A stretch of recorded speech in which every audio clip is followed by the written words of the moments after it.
Ooh, that looks tasty. There are many paths to becoming a hero. Divinity, magic, radioactive spiders, lots and lots of money. But there is one that is truly the greatest. Being a Puritan. Welcome, folks, to the Hunger Gamers, back with another game review. And today we are talking about Solomon Kane, published by Mythic Games and designed by Jake Thornton. Now, before I get started, please make sure you turn on your Klingon subtitles, because if I make any mistakes in the brief rules overview, that is where you'll find those corrections. Now, Solomon Kane is based on the IP by R.E. Howard of the same name, about this Puritan holy warrior who, well, I guess not really a holy warrior, but this Puritan warrior who goes around defeating evil all over the world. It's a series of short stories, and if you don't know, R.E. Howard is the same person who wrote Conan the Barbarian. Now, this game itself is, well, it's hard to explain what kind of game it is. It's kind of an adventure-style game, but more it's kind of a dice placement game with heavy amounts of narrative in it.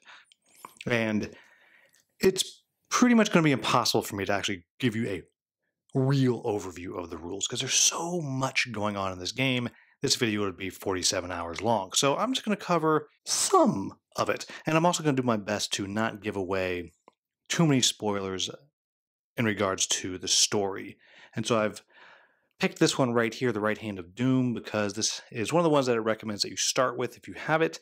And I'm not going to show too much. But if you are not interested in how this game is played, or you are worried about any kind of spoilers, then you want to jump ahead to the timestamp on the screen, right? Now, for those of us still here, let's talk about how this is going to work. In Solomon Kane, in Solomon Kane, you do not actually control Solomon Kane directly. Rather, you're going to be controlling the four main virtues that kind of guide all of his actions. And that would be courage, justice, prudence, and temperance. And each one of them has a different selection of actions they're going to be able to take to help Solomon Kane do what he has to do.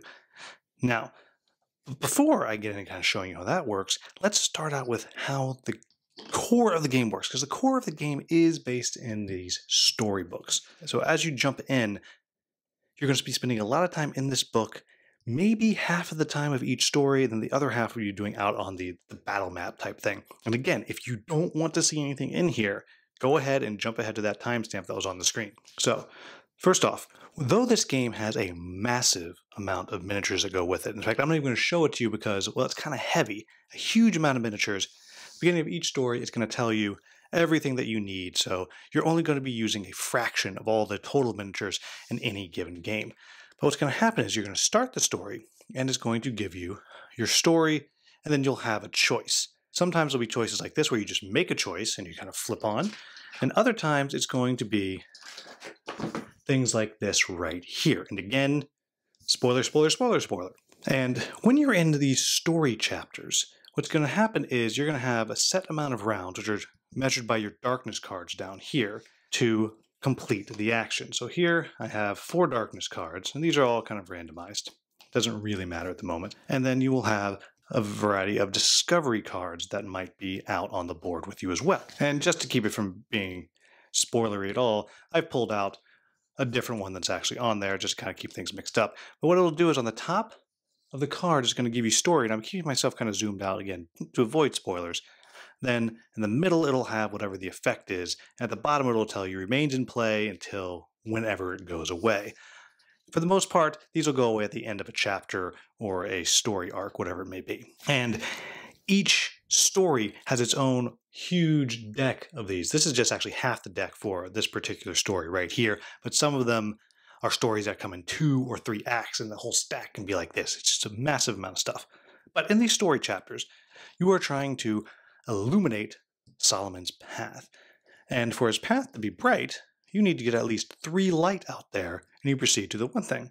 If you're lucky enough to get 4 or 5 light out there, then you're going to get bonuses to your stats. I'm going to show you your stats in just a minute.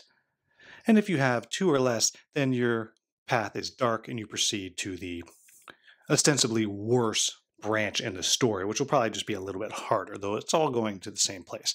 Now, how do you actually illuminate the paths? So what's going to happen is, on your turn, a player will get to activate their virtues abilities. And so each one has their own unique player board that has different base abilities that are always there and a different aura for each character. And then they also have virtue cards. So in this case, here we have all of Courage's virtue cards. And what's going to happen is you're going to have one card to the left-hand side and one card to the right-hand side, and then two in your hand. And anytime you use one of the cards on either side, it will go to your discard pile, and then you will get to replace it with either of the two that are already in your hand, and then you will wind up drawing back up to 2 cards if you do put one out there. Now, there's 2 different types of actions that you have on here. There's actions that will matter when you're on the battle mat, which I'll show you in just a minute. Those are things like moving and fighting. And then there are things that you will use in the story chapters. And for the most part, those are cards like this one here that'll be putting light out. And so on your turn, you're going to roll 3 dice, like so. And then you always have the option of re-rolling 1 die or flipping one to the opposite side. Then you're going to use that dice pool to activate these abilities. So over here you'll see, if I lower my strength by 1, and I have one of these right here, and then one of this symbol right here had I gotten it, then I would be able to activate that ability and place 1 light. Now I could place the light onto the storybook that I was talking about before, or I could take it and place it on one of the virtue boards like this, which is going to buff them up. The other thing you need to know is there are these symbols like this. Those are wilds. Sometimes abilities like this one here actually require it specifically, but otherwise you are able to use it as a wild to activate one of the abilities that you have. So this, I could use that right there. You can only use 1, so you can't just roll a bunch of wilds and just do whatever you want. The other thing that you can do is you can pass these dice off to other players. So potentially, I could have started my turn as Courage where someone had donated that die to me already. Or I could take this die that I don't want to use and I could put it and I could reserve it for later. That's kind of giving you more stuff to do later on. You don't have to use all of the dice you have, but you can only save 2 for yourself and hold on to 2 that have been donated to you as well. And so you're going to be going through and then each turn using all of your dice or as many dice as you want. Then after that, a darkness card will be pulled. And then the darkness cards operate differently depending on what you're doing. If you're doing the story, you just simply take the effect on the top and you move on. Then if you're on the battle mat, you're going to be dealing with the stuff that's down here. Again, I'll talk about that in a minute. Now, I've been mentioning things like strength. And so as you start each of these stories, it's going to tell you what level to set these 4 stats here. You have your danger, your compassion, your clarity, and your strength. Strength is going to be used for fight tests.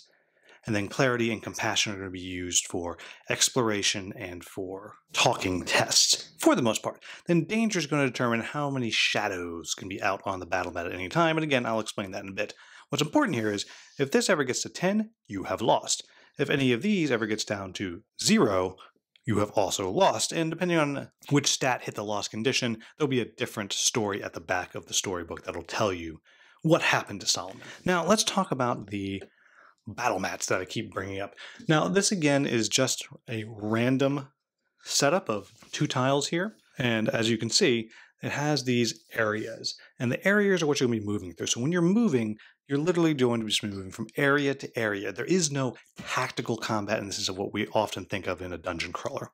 And again, as I mentioned, you're going to have out on the board these virtues, assuming you have activated the ability, like right here, that will allow you to put them out on the mat. As each one is placed out on the mat, they have an aura that will give you bonuses.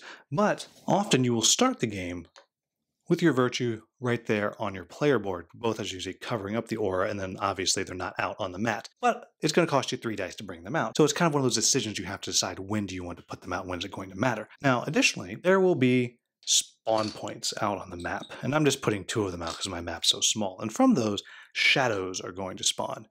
Now, shadows don't actually hurt you for the most part.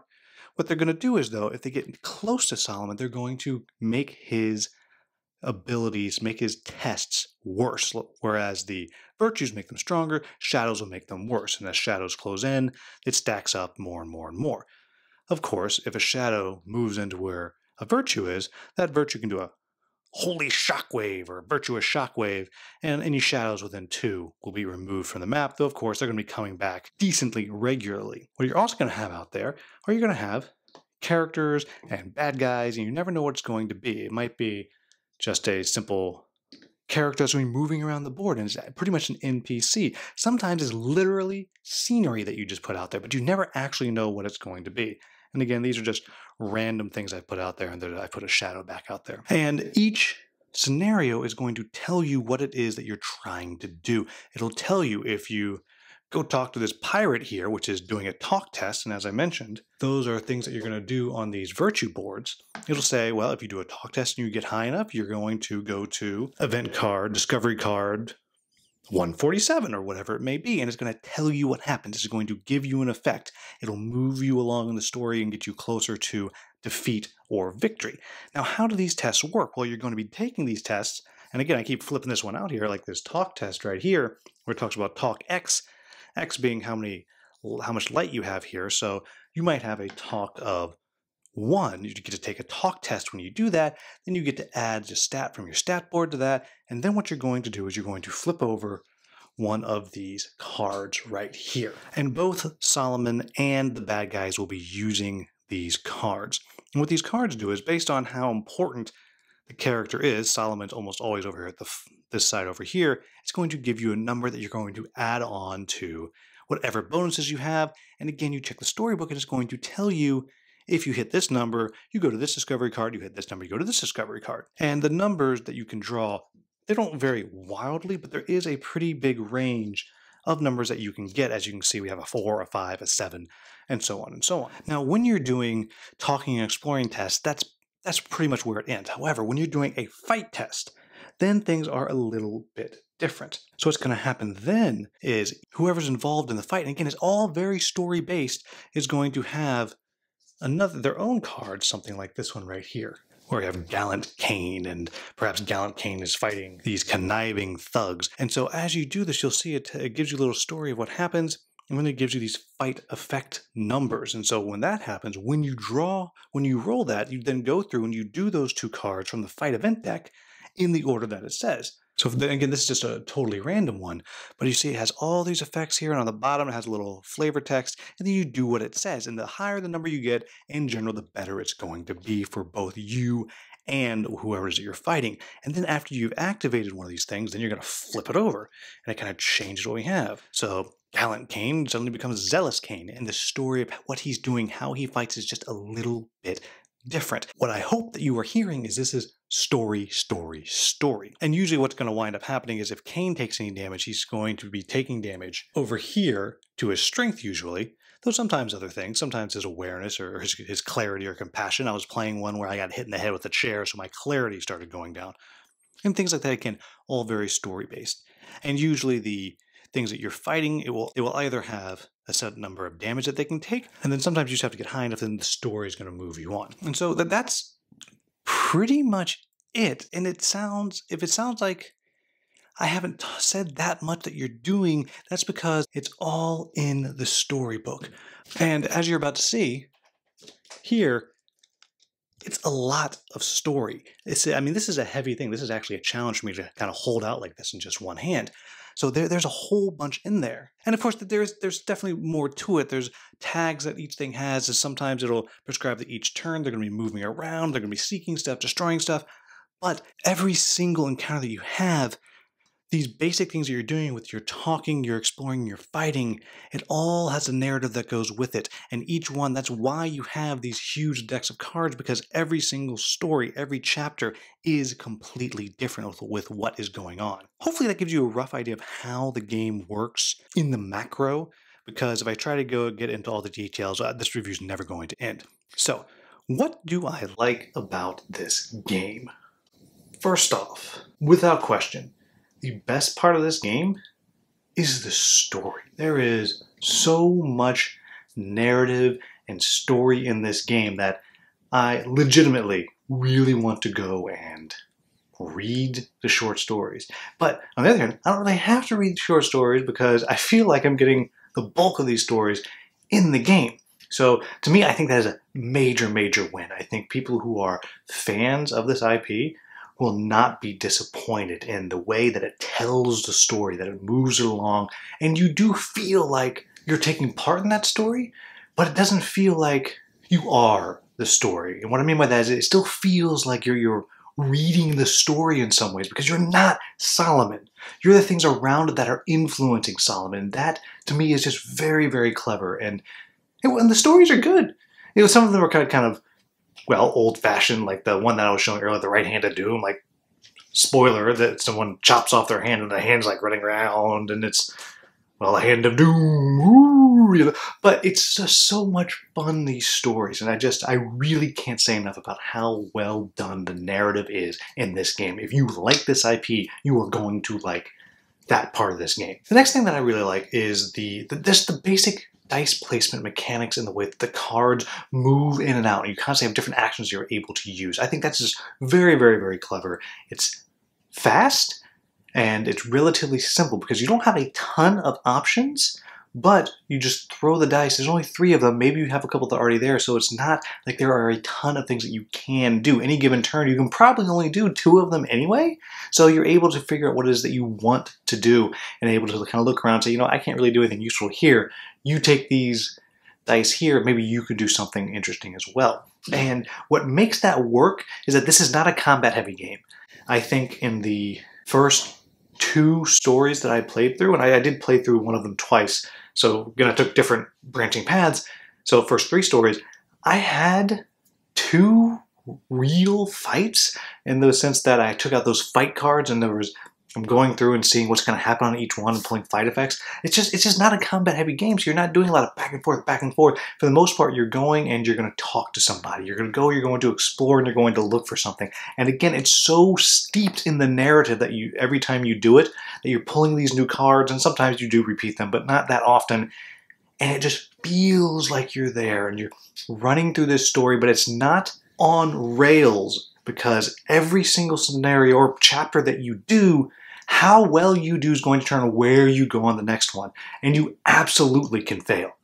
Absolutely. And when you do that, even that, it gives you a satisfying conclusion when you do. So the dice mechanics, the way it works, they're fun, they're interesting, and each of the 4 different virtues plays very, very differently. So you really have to be able to use all of them to really succeed.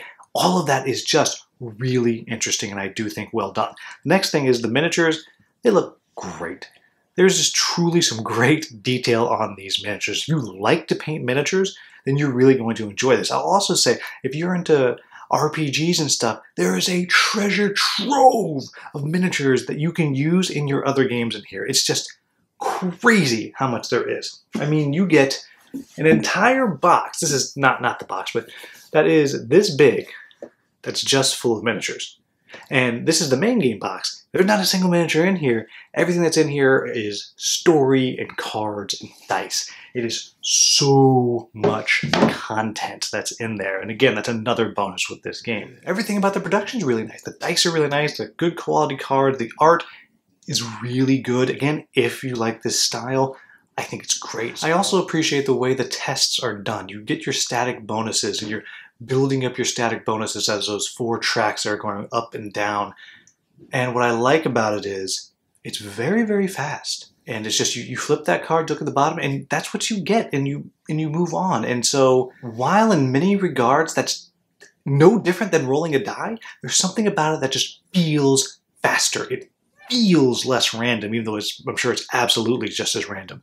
And I appreciate that, again, because it puts the focus not on the usual dungeon crawler adventure building up stats, and puts it onto the narrative again, which again I really do appreciate. I also appreciate the way that the enemy AI works as you're going through. As you're flipping over the darkness cards and you're on the battle mat, there's a lot of text on there. It says this does this, this does this, this does this, and the close range, and then the far away, this. But once you start to get it in your head of how it works, and once you know what tags everything has that you're dealing with, it's very, very fast. It's a very fast AI, and overall it's pretty darn effective, and it does keep the game challenging from game to game to game. I have not yet had one where I feel like, oh, I'm just crushing this. This is easy. No, it's not. It's never easy, and the AI is always giving you a challenge, and part of that is because you're under a time crunch. You just don't have that many turns to do what you need to do, and like I said before, you can't just move Solomon. There are times you might roll the dice and you literally cannot move them because you don't have what you need. And so it kind of adds this pressure to where you're trying to figure out what it is that you're going to do at any given time. And I think that is wonderful. Another thing that I really like are the story chapters, where you're just going through and you have the story and you get more story through those discovery cards, which I really like those discovery cards and the way that system works. But those story chapters to me, the ones where you're not on the battle mat, are just great. I really look forward to those. I enjoy the ones on the battle mat and moving Solomon around and trying to figure out how I'm going to make that happen. But I live for those story chapters because that's where, to me, it feels the most, well, exciting, which is weird because it's not on the battle mat. But every time you flip those darkness cards, something that will completely crush what you've just done might happen. And that feels like there's this dark, shadowy entity kind of coming after you and messing with you. And I just think that works really, really well. So what are my quibbles with the game? Well, the first one is it's a lot of stuff. I mean, you got to put this somewhere. Like I said, 2 of those huge boxes, and then that one that I showed you, that the Right Hand of Doom one, that's its own additional smaller box that you have. So there's a lot of stuff in there, and it's a lot of going through and pulling things out every time you do a different story. Now, it is mitigated some because you have it in the first page of the storybook, tells you exactly what you need, and it's usually not that much. So sometimes it's a whole bunch of stuff. You have 20 things you got to put out, and most of them are just scenery. Sometimes it just feels like, oh my gosh, there's so much stuff in here. It is a decision that you have to make to say, okay, this is what I'm doing tonight. And I'm going to spend time pulling the stuff out and getting it out and just having it where I need to get to it. And yes, I recognize that some of these things, it's literally a pile of bones on the floor that doesn't do anything. And that's what you got.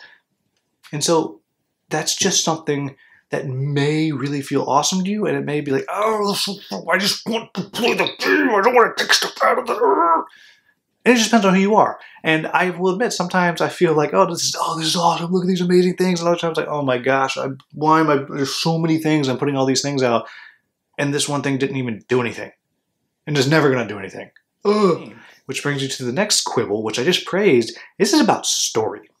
This is not a dungeon crawler like you've ever played before, because you're not fighting a lot. And when you are fighting, it's all story-based. And yes, you're flipping this card, which again feels like, as I said, feels like dice, but it's all this story that you're going through. And there are times when it can feel, again, fiddly as you're flipping through this huge stack of cards trying to find the 3 or 4 or 6 fight effect cards that you need. And if somehow you do get in a loop where you're fighting over and over and over again, you might wind up reading the same thing over and over again. That becomes a little less exciting as you go through. Along with that, there is, I think, a need to play with all 4 virtues. And that can feel like a lot if you're playing solo. Because, as I said, they're all different enough that you need them. And it is set up to where you can use the base abilities of the ones you're not using if you're playing with less than the 2 virtues. But if you're not playing with a bunch of them, it can feel a little bit repetitive because there are only 10 cards, I think 10 cards in each of the virtue decks, virtue action decks. And if you're not using all of them, suddenly it feels like, one, not only are you limited, making the game harder for yourself, but at the same time, you're starting to get the same actions over and over and over again. And that can especially be true if you're doing a story where there's only a few actions that are actually useful. So again, that it can sometimes feel repetitive. And that, I think, is especially true if you're playing in the true solo, where you have a more powerful virtue, Providence, which actually I like playing that way, but that definitely feels like you're doing the same thing over and over again. This is the last thing that I'm just going to reiterate. This is a story game, and you're playing through these Solomon Kane short stories, and you're not rolling dice. I mean, you're rolling a ton of dice, but you're not rolling dice to smash things. You're not doing a lot of combat. You're not building up skills per se. You have your tracks going up and down. This game is a clever, very clever dice placement puzzle that helps you tell the stories of Solomon Kane. And yes, you can win, yes, you can lose, but either way, you're going to get the story. And it's going to push you through story to story to story. So there you have it, folks. That is Solomon Kane. I think if you like this IP, then check this game out. It truly, to me, feels like what it must be to play these stories. And it's actually made me want to go read these stories. And so I think that's just fantastic when a game can do that. I think if you like the sound of that dice placement mechanic with the action selection of the different virtues, then you really should check it out. But on the other hand, if you're looking for a traditional dungeon crawler, then you go far, far away from this. This is not it. This is not a dice chucker in the common sense. You're not killing a lot of stuff. You might go through an entire scenario and fight once or twice. And so just understand what this game is. If you are interested in what this game is, it's incredibly well done, I think. And it's going to wind up being unique on your shelf. It's unique on my shelf right now. But if you're not looking for that, if you are not looking for a game that's truly all about the story, and that's what you're getting out of it, then this is not the game for you, because it's a lot of stuff. It's a ton of minis. It's a ton of setup. Sometimes you feel like you put out 37 things and you move one. But it tells the story, and it really tells the story well. So there you have it, folks. That is Solomon Kane from Mythic Games. As always, if I made any mistakes in the rules overview at the beginning, please let me know in the comments with the timestamp. We'll get that into the Klingon subtitles. As always, if you found this video useful, please like, subscribe, and share. Thank you so much for watching. Have a wonderful, wonderful day.